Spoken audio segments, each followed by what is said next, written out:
A cidade, que hoje tem mais de 12 milhões de habitantes, nasceu nos arredores de onde está a Catedral da Sé.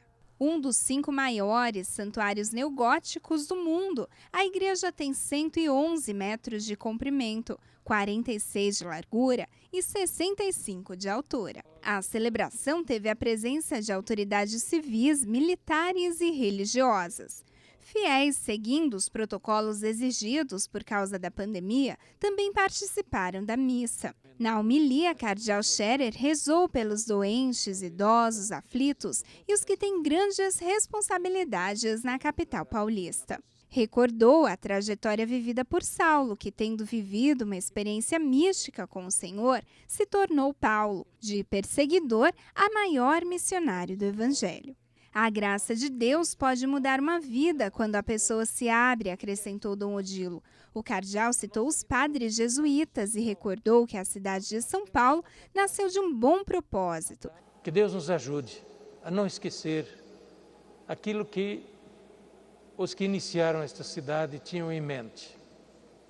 Edificar aqui uma comunidade humana de boa convivência, de sadia convivência, de interesse recíproco, de cuidado recíproco, onde a palavra de Deus, do Evangelho, era o horizonte. E que as preces elevadas hoje nessa igreja, especialmente pela pandemia em todo o mundo, sejam ouvidas por Deus, por intercessão de São Paulo.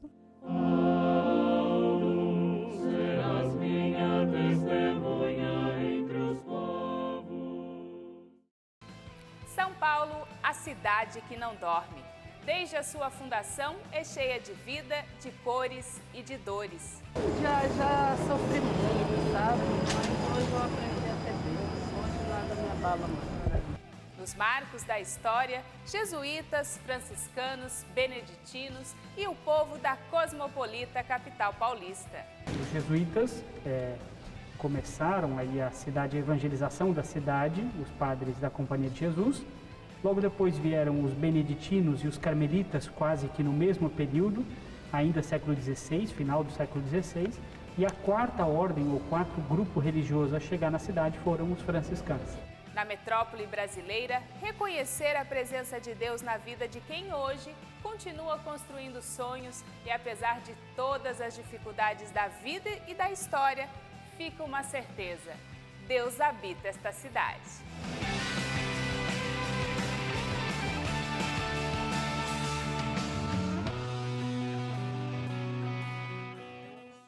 Diante de tantas dificuldades, pandemia, nos perguntamos: onde Deus está?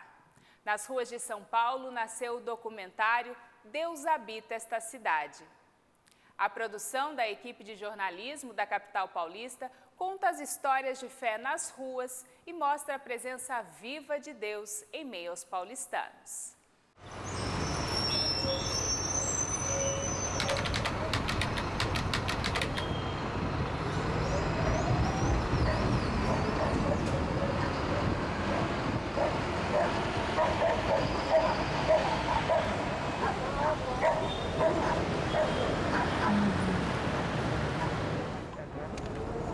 Rita de Cássia Cruz. A senhora tem Cruz no nome? Já sofri muito, sabe? Mas hoje eu aprendi a ter Deus. Hoje nada me abala mais. Eu cresci em Santos, né? Eu fui abandonada na Baixada Santista. Abandonada? Minha mãe não me quis. E de Santos eu vim para São Paulo. Você acha que Deus mora aqui? Honestamente, sim. Eu estou 8 anos morando na rua, mas 8 anos eu tenho Deus. Eu não deixei nada me abater. Onde é que você consegue ver Deus nessa cidade? No meu coração. Muitas pessoas pensam em desistir até morrer. E a vontade de ter Deus na minha vida me dá vontade de viver.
Então, aqui no pátio do colégio, nós temos a igreja dedicada a São José de Anchieta, né, que foi um dos primeiros jesuítas que aqui estiveram e que foi professor e que teve tantas funções aqui no nosso colégio aqui, né, de São Paulo de Piratininga, que é assim que nasce tudo, né, da cidade, né? Um colégio voltado, né, para ensinar a fé, para ensinar ciências, para ensinar a arte, né?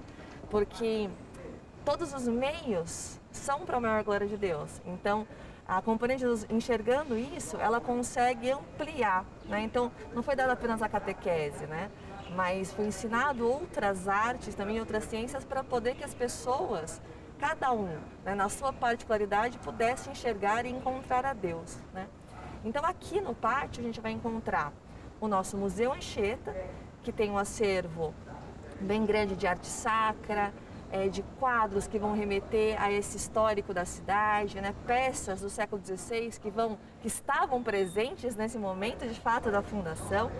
Né? No nosso jardim aqui, nesse oásis no meio do centro da cidade de São Paulo, a gente vai poder ter um encontro com a parede mais antiga da cidade, ainda de taipa de pilão, né? De 1585.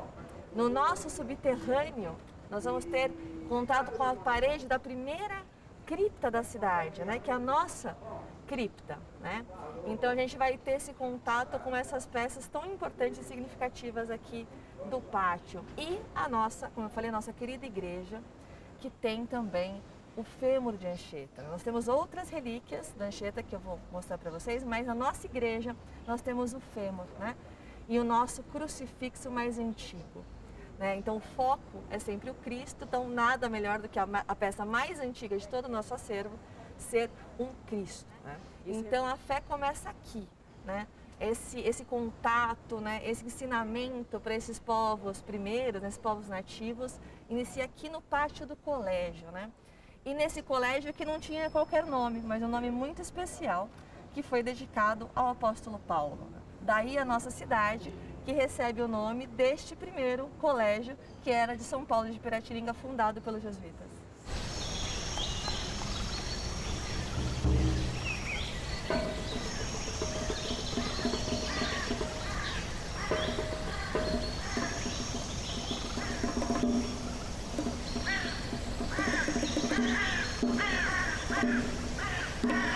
A cidade de São Paulo foi marcada pela fé em Deus desde o seu início. Ela se originou de uma missão religiosa. São Paulo iniciou da missão dos jesuítas, e essa missão tinha o nome de Missão São Paulo Apóstolo, do Planalto de Piratininga.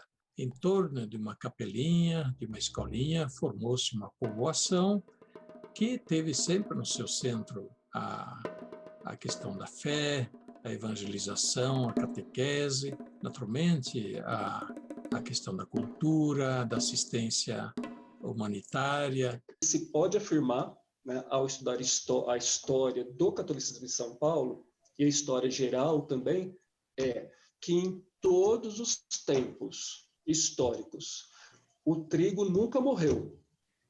Ele pode ser pouco, grande, mas ele nunca morreu.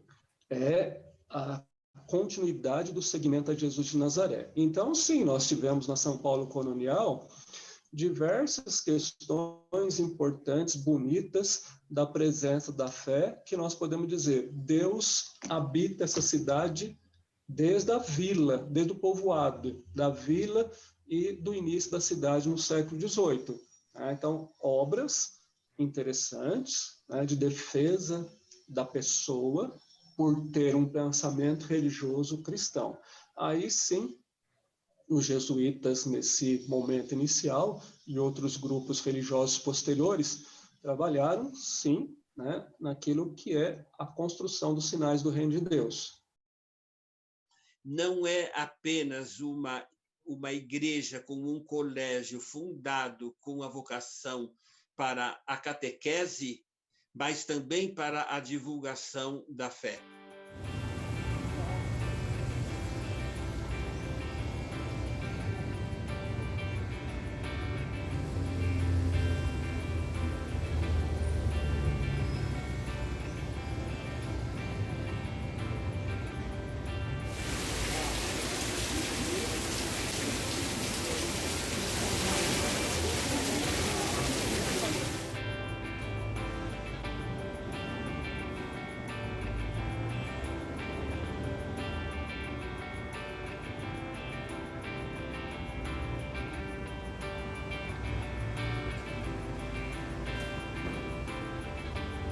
A Capela de São Miguel é o monumento histórico religioso mais antigo da cidade de São Paulo,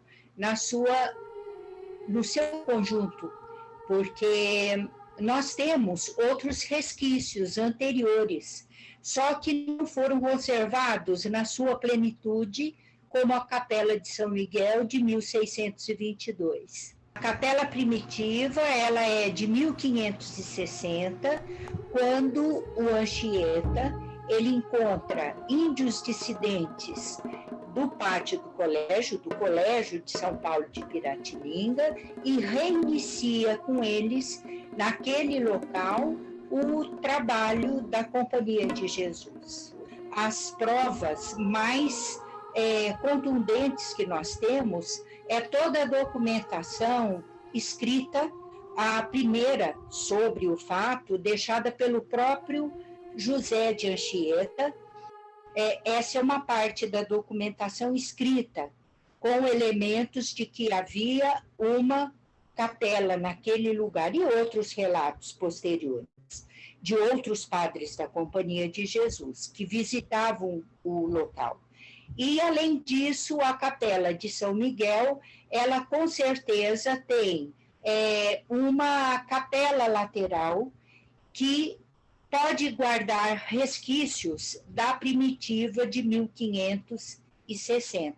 Nós temos inscrições na porta lateral e na janela, que era janela externa, que denotam a presença dos índios que estiveram ali em companhia dos padres e deixaram elementos da sua cultura nesse local.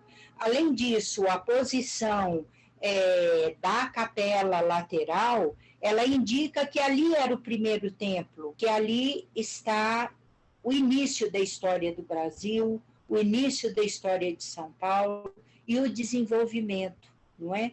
De todas as reflexões em torno de Deus até o momento. Ali a gente entende a presença de Cristo no nosso coração, em todos os nossos semelhantes.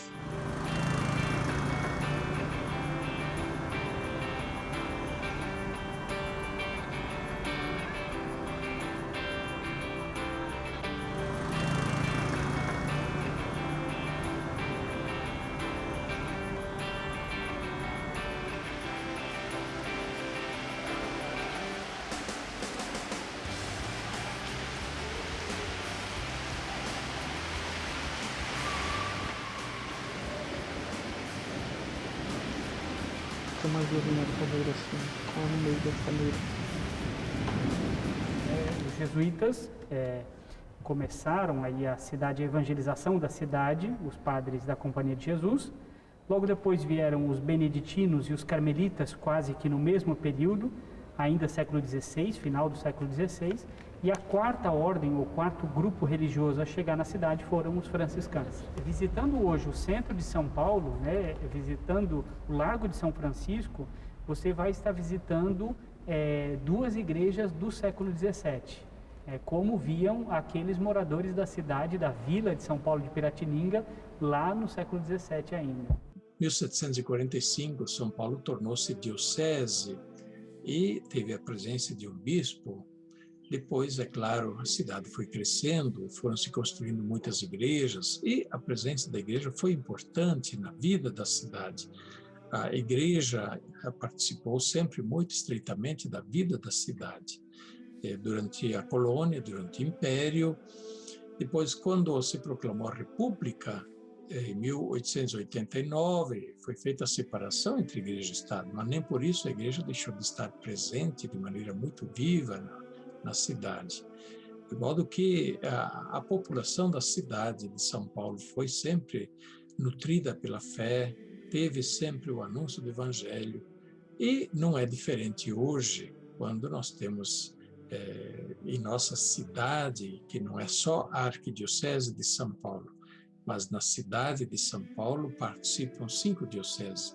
Nós temos aí em torno de 1000 paróquias e muito mais igrejas ainda católicas, sem contar as igrejas evangélicas, que também anunciam o Evangelho, anunciam Jesus Cristo. Coisa linda essa presença de Deus na história de São Paulo, não é mesmo? E depois do intervalo, o estilo arquitetônico da religiosidade paulista. O que restou de pau a pique? A técnica usada nas construções da cidade. E a São Paulo de hoje, onde Deus habita. Eu volto já.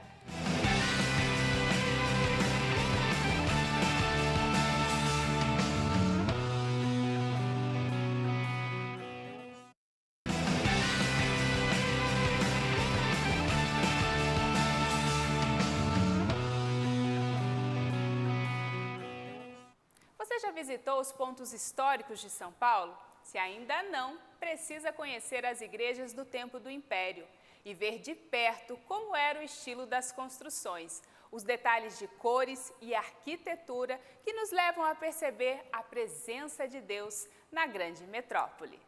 Quais são os estilos arquitetônicos que predominam nas igrejas de São Paulo? Os estilos arquitetônicos das igrejas de São Paulo predominantes é o estilo eclético, ou seja, as igrejas que foram construídas bem no finalzinho do século XIX e até a primeira metade do século XX. Isso porque as igrejas que eram as igrejas iniciais, as igrejas barrocas, as igrejas maneiristas, na maioria, elas foram destruídas. Quando é que isso ocorreu? Vai acontecer a partir de 1913, quando Dom Duarte Leopoldo e Silva resolve construir uma nova catedral em estilo neogótico.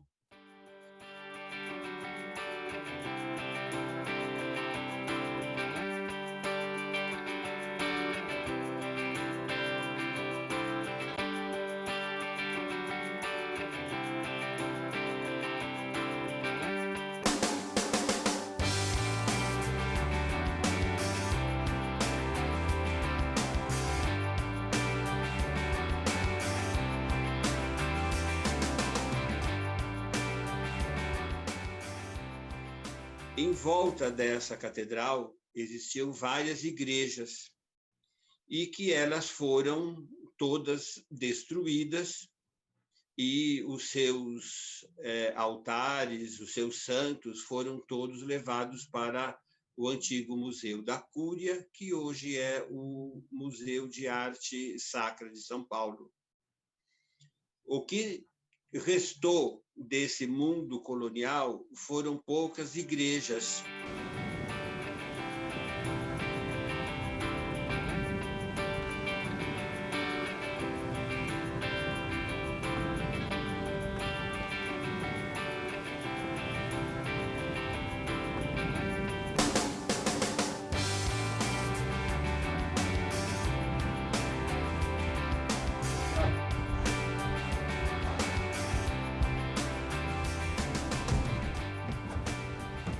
O que nós temos aqui, então?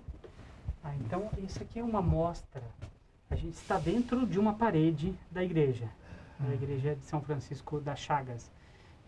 Isso é taipa, uma técnica de construção usada em São Paulo até o final do século XIX, que é basicamente composto de barro, cipó, estrume de animais. Eles colocavam para dar liga sangue de animais também, o sangue e o estrume, mas é basicamente barro, né? A técnica é chamada de pau a pique, né? A taipa de pilão ou taipa de mão, que é toda essa. Então você tem aí entrelaçado, aqui dá para ver o cipó, inclusive o cipó usado, né? Para entrelaçar pedaços de rocha com o barro, madeira. Essa é a técnica. A gente está dentro de uma das paredes. São paredes de 1,5 m, 2 metros, 2,5 metros. A técnica de construção da época, né? Entendi. São Paulo nasce desse jeito, então? São Paulo é até antes das grandes construções aí do final do 19, início do 20, tudo era assim. As igrejas todas são assim, né? Ainda a gente tem alguns exemplares na cidade de Taipa. Para, de novo, atualizar nosso coração, aquele gesto de amor maior. Eu dou a minha vida para vocês e continuo fazendo isso para que eu possa experimentar como cidadãos do céu aqui na terra.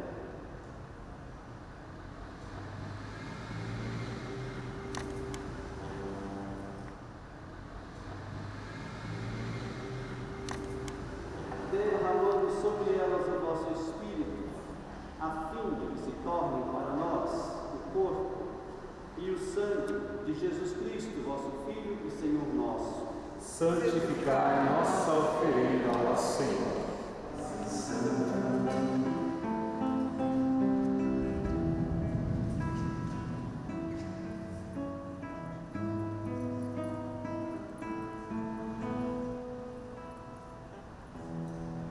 Eu tão simples, tão pequeno, um carpinteiro e nada mais.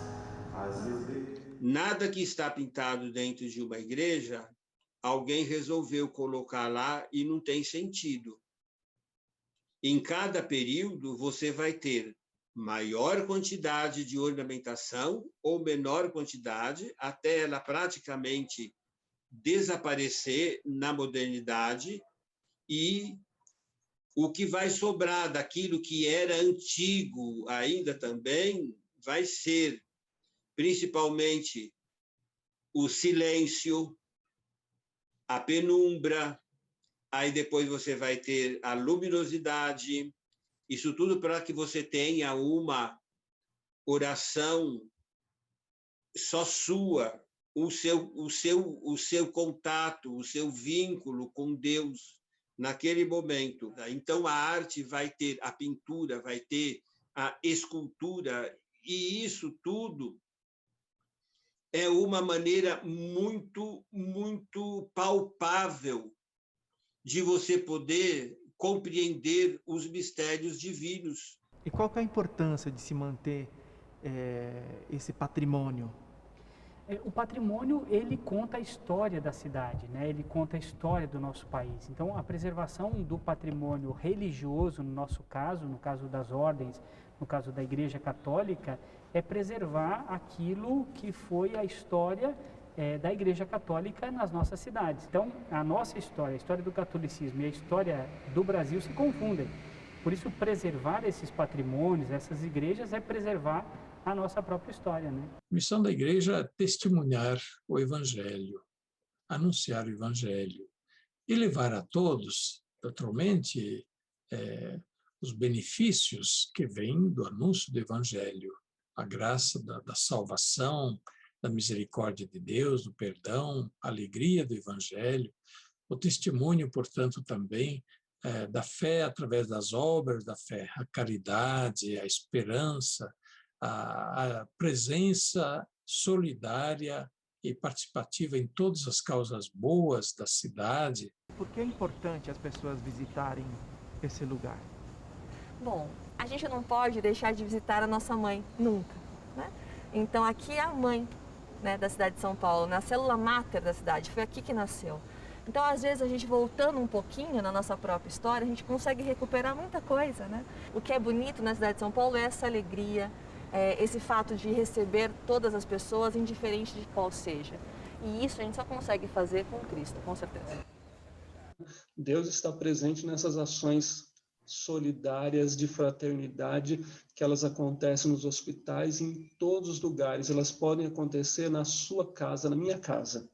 Então, é esse Deus que se compadece do outro, que tem pelo outro misericórdia, é esse Deus que nós seguimos e em determinados momentos nós sentimos mais a presença dele em determinados lugares.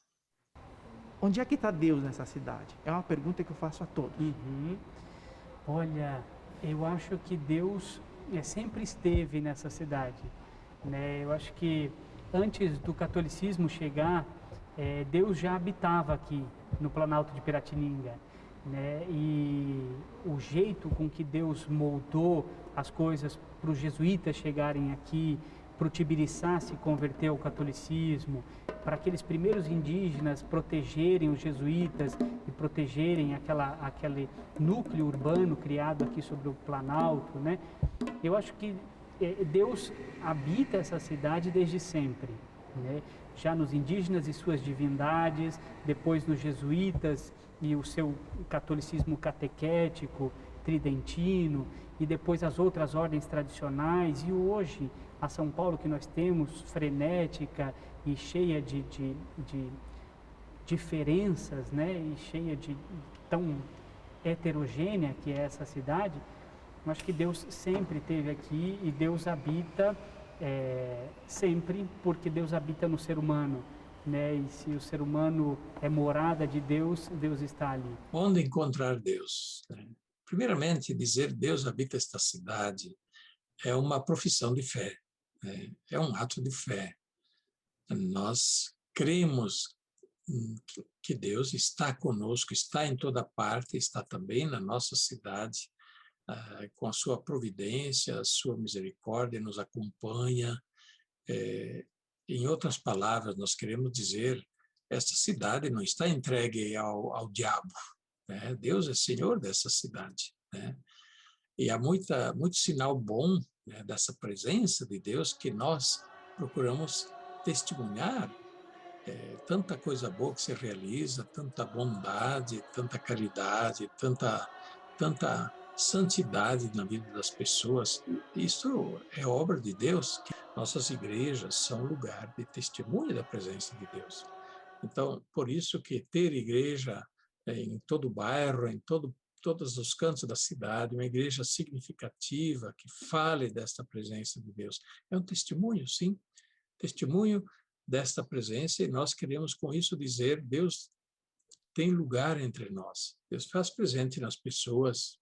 Claro, isso Jesus deixou claro de muitas maneiras no Evangelho, né?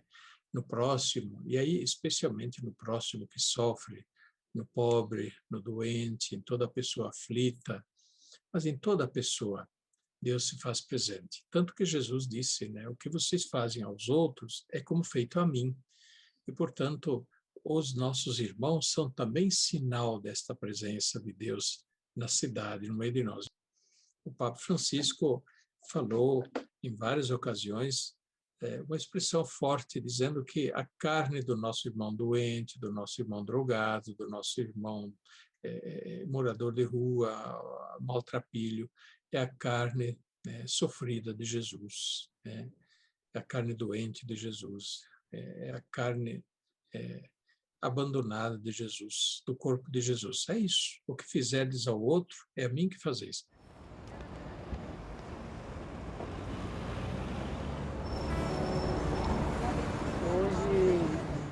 Passou foi porque Jesus viu que eu tenho capacidade de lutar, né?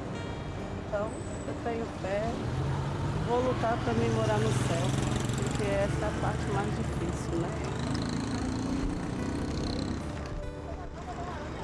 Por mais que o mundo possa me abandonar, Jesus me ama.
E São Paulo, cidade da garoa, terra boa de viver.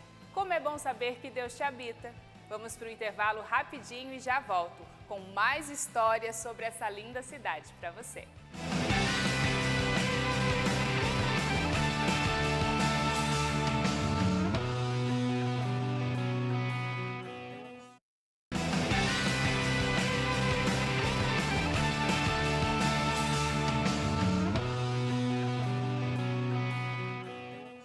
Estamos de volta com o repórter Canção Nova.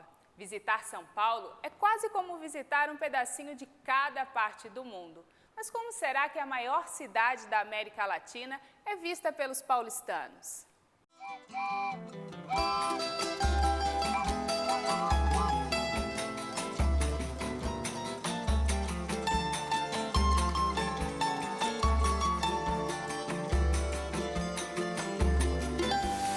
São Paulo caminha para quase 5 séculos de história. Os paulistanos costumam descrever essa cidade, cada um do seu jeito. Terra de oportunidades. Cidade maravilhosa, onde quem trabalha tem. Das sacolas. O comércio para comprar, as coisas são muitas coisas baratas, né? Da ordem, da desordem e do progresso. Crescimento, indústria, trabalho, não tem como não mencionar São Paulo se não tiver relacionado a isso daí tudo. São Paulo é um caldeirão cultural. E é uma cidade multicultural. Um centro histórico tombado pela importância da fé. É uma cidade que dá orgulho de viver nela. Moderna, acessível, prática. Os prédios, vem a movimentação, a questão mais urbana, assim, da galera. E cheia de solidariedade. Eu acho que o povo aqui, apesar de sofrer, ele é bem solidário. É uma cidade que não para, mas isso depende do horário. É uma cidade que não dorme, mas quem disse? Terra de contradições, dos carrões e das carroças, do luxo e do lixo. Mas tudo isso são características de uma cidade grande. Se a gente olhar São Paulo a partir deste cenário, qualquer um vai dizer que o bem-estar social desta cidade é ótimo. Agora, se olharmos São Paulo a partir das 1.700 favelas que existem, a gente percebe que as desigualdades sociais são imensas e persistem. Com 5 séculos quase de existência, ela não conseguiu dar conta de resolver a questão da moradia e da mobilidade social. Uma cidade que atrai milhões de turistas por ano, por ser contraditória, imprevisível, acolhedora. Pela própria formação dela, tem gente do mundo todo. Ele tem o rosto do Brasil de um lado e o rosto do mundo, que aqui se encontra todos os povos e todos os grupos. A cada ano, São Paulo se reinventa. A cidade que não para em meio ao isolamento social. A alternativa para todo mundo foi o virtual. As transmissões online de grupos de oração e missas alcançam milhares de pessoas e ajudam na evangelização. Em tempos de pandemia e isolamento social, parece impossível participar de uma missa com mais de 1.000 pessoas, ou de um rosário com mais de 100.000 presentes. Mas as transmissões online transformaram essa perspectiva. Essas propostas que vêm da igreja, vão, de alguma forma, atingir o nosso povo. As transmissões online costumam atingir até mais gente do que as celebrações presenciais. Frei Gilson consegue ter 300 mil visualizações no YouTube. Neste período todo que a gente rezou, os testemunhos são imensos. Eu não dou conta de ler os testemunhos. Verdadeiros milagres. Gente saindo da UTI que estava desenganada pelos médicos. Gente enferma há anos sem explicação médica, recebendo curas, milagres. Olha, eu estou encantado. Está me levando a ter uma mudança de vida, a repensar o meu modo de viver. Pelo fato de estar mais próximo de Deus através dos meios virtuais, no qual eu trabalho. Esta proposta encontrou realmente, parte do povo, uma resposta muito boa, porque são 150 mil, são 300 mil, que estão com sede disso, né? Então, fazem um sacrifício, que é o sacrifício. Na paróquia Nossa Senhora de Fátima, em São Paulo, o pároco Padre Messias também investe nas mídias como meio de evangelização em meio à pandemia. Por lá, além das missas online, o grupo do Apostolado da Oração também reúne dezenas de pessoas via WhatsApp. Usem as redes, use a internet, use YouTube, use WhatsApp, use o e-mail para fazer o bem, para evangelizar. É uma forma delas estarem conectadas com a sua comunidade, do qual tanto tempo elas fazem parte. Em meio ao isolamento social e à fragilidade em que vivemos, muitas pessoas veem nessas transmissões um conforto de fé e de palavra amiga. Neste Deus que mora no nosso interior que nós encontramos sentido para enfrentar essas realidades de dor. E nós levamos a tantos outros esse Deus, seja através de uma live, seja através de um programa de TV, como a Canção Nova tem feito aí de forma tão belíssima. O mundo vive tempos difíceis e a gente entendeu que a resposta que a gente pode dar, a melhor coisa que a gente pode fazer é rezar. Uma pessoa está contaminando a outra, mas é uma contaminação do bem, é uma contaminação para o rosário. Contaminou até a mim. Do online ao presencial, a pandemia movimentou a vida religiosa em São Paulo. Afinal, Deus habita esta cidade. A oração por quem sofre com o coronavírus acontece nas redes sociais e também nos hospitais. Na capital paulista, religiosos, profissionais de saúde e familiares se uniram em oração pelas vítimas da Covid. Hospital Santa Marcelina, Zona Leste de São Paulo. Mais de 100 leitos de UTI, 100% ocupados por pacientes da Covid-19. Situação que se repete nas UPAs e em outros 4 hospitais administrados pela Congregação das Irmãs de Santa Marcelina. Religiosas, colaboradores, pacientes e familiares dobraram os joelhos em frente ao hospital e rezaram. Pai nosso, que estás no céu, santificado seja o vosso nome. Clamaram por misericórdia. Pela sua dolorosa paixão, tende misericórdia de nós e do mundo inteiro. Em um momento de muita fé e de clamor a Deus, pedindo que pudesse olhar pela nossa situação, né? A situação não é só do hospital, mas pela situação das nossas famílias, pela dor das pessoas, pelo sofrimento das pessoas. Jonas, agente de pastoral hospitalar há 20 anos, participou do momento de oração. Enquanto os médicos, funcionários cuidam, trabalham na linha da frente, de frente, nós vamos dando esta Eucaristia, esta oração eficaz para cuidar da alma, né, das pessoas que estão desesperadas. Na Catedral da Sé também teve oração pelas vítimas da pandemia. Por volta do meio-dia, o arcebispo metropolitano de São Paulo, o cardeal Odilo Scherer, também rezou o Pai Nosso pelas vítimas da Covid-19 e pelos familiares atingidos pela doença. A oração foi feita em conjunto com líderes de outras denominações religiosas. Recordando deles, pedindo a Deus por eles e ao mesmo tempo pelos seus familiares, por todas as pessoas aflitas. O Pai Nosso foi rezado por membros da Igreja Anglicana, da Igreja Apostólica Armênia, da Igreja Evangélica Luterana, Igreja Ortodoxa Antioquina, Igreja Betesda e Presbiteriana. Pai nosso que estais nos céus,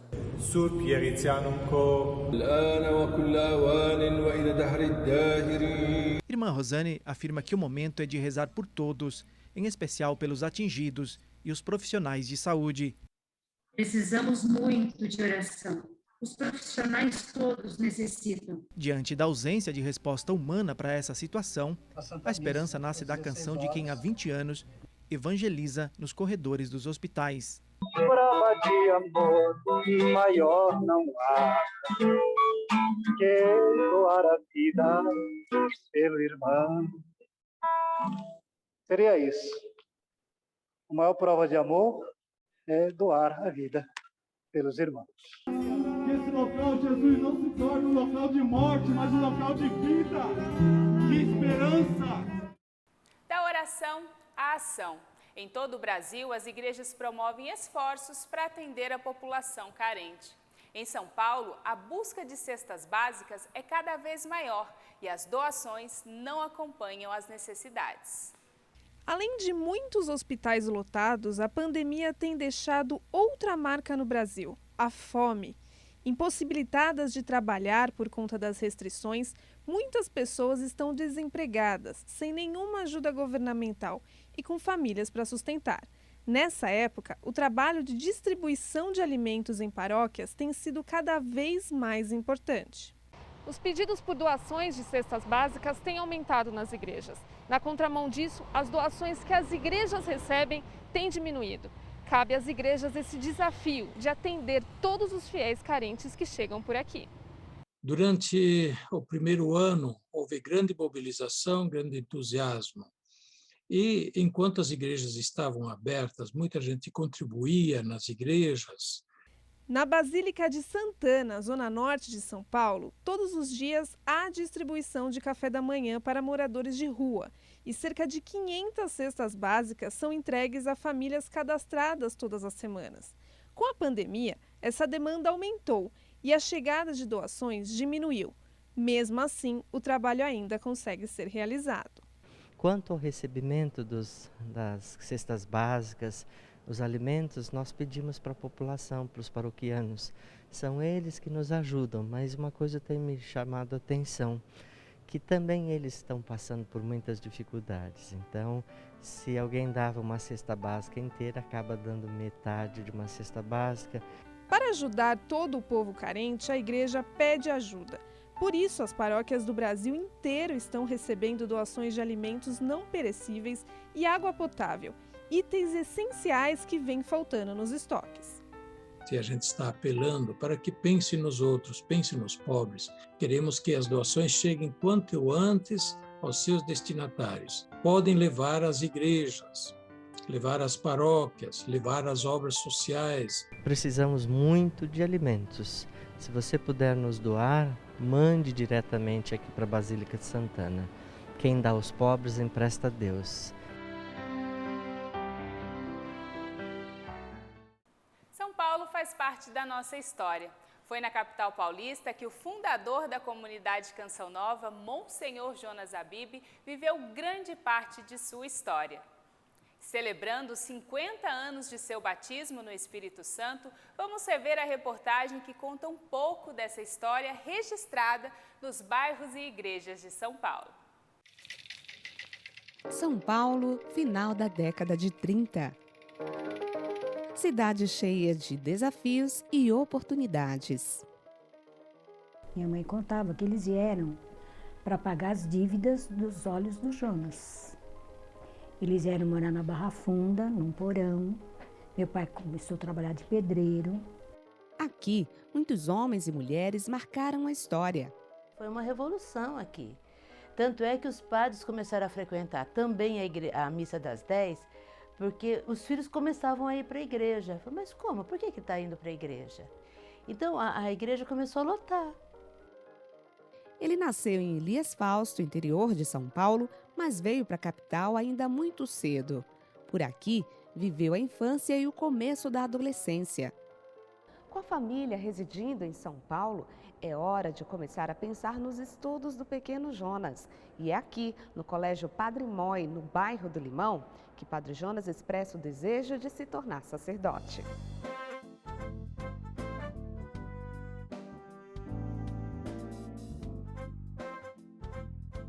Foi Foi uma freira lá conversar com todas as crianças. E ela perguntou: o que vocês querem ser quando crescerem? E a resposta dele foi: quero ser padre. Aí essa freira ficou em alerta e falou para as outras: cuidem deste menino.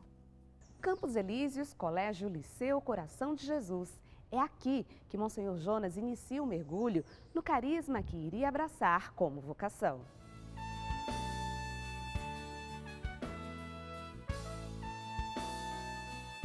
Então, aqui nós temos o histórico escolar do Padre Jonas, e ele estuda com a gente até 1949 e depois ele vai para Lavrinhas para ingressar no seminário salesiano. São Paulo foi berço da vocação sacerdotal de Monsenhor Jonas Abib. Vários bairros e igrejas registram os passos rumo ao chamado. A paróquia de Santo Antônio do Limão resguarda a história do período em que foi coroinha e foi o local escolhido para a primeira missa como padre. Depois de realizar as primeiras etapas do estudo como seminarista no Vale do Paraíba, chegou a hora de cursar teologia. E é aqui, no Instituto Pio XI, no bairro da Lapa, em São Paulo, que o Monsenhor Jonas inicia a última fase para se tornar sacerdote. O Padre Jonas teve aula 3 anos sentado nessas cadeiras aqui, né? E foi aqui que ele assimilou, né, as verdades da fé, o dogma, né, a teologia e principalmente a Sagrada Escritura. É no bairro do Bom Retiro, na paróquia Nossa Senhora Auxiliadora, que Monsenhor Jonas recebe o sacramento da ordem, iniciando sua missão sacerdotal. Um profeta é retirado do meio do povo e enviado novamente para ser a voz de Deus. De volta ao Liceu Sagrado Coração de Jesus, agora como sacerdote, Monsenhor Jonas inicia um trabalho com a juventude que marca a evangelização da igreja no Brasil. O dia que eu terminar, né, a minha jornada aqui na Terra, eu vou ter que agradecer muito ao Padre Jonas, mas muito mesmo, de coração. Quanta coisa ele me trouxe, quanta presença de Deus ele trouxe na minha vida. De uma forma inexorável e eterna. Deixa teus campos, deixa por mim. Deus habita esta cidade e mora em nosso coração. Passou tão rápido que já chegamos ao fim de mais uma edição do Repórter Canção Nova. Obrigada pela companhia, espero você no próximo programa. Até lá!